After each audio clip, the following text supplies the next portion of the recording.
الأمر الثامن،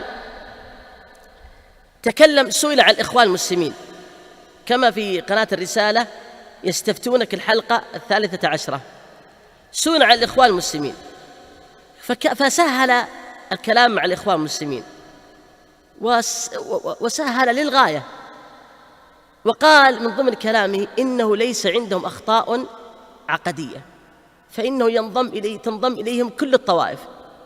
فيقال هذه من المهازل. هو يعرف وقد أشار لهذا أن الإخوان المسلمين لا يوالون ولا يعادون في التوحيد والسنة، وهذا خطأ عقدي.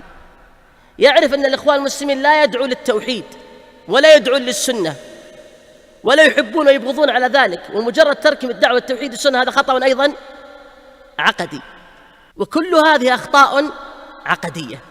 ويعرف أن الإخوان المسلمين يعظمون الرافضة ويثنون عليهم، وهذا أيضا أخطاء عقدية إلى غير ذلك من الأخطاء العقدية.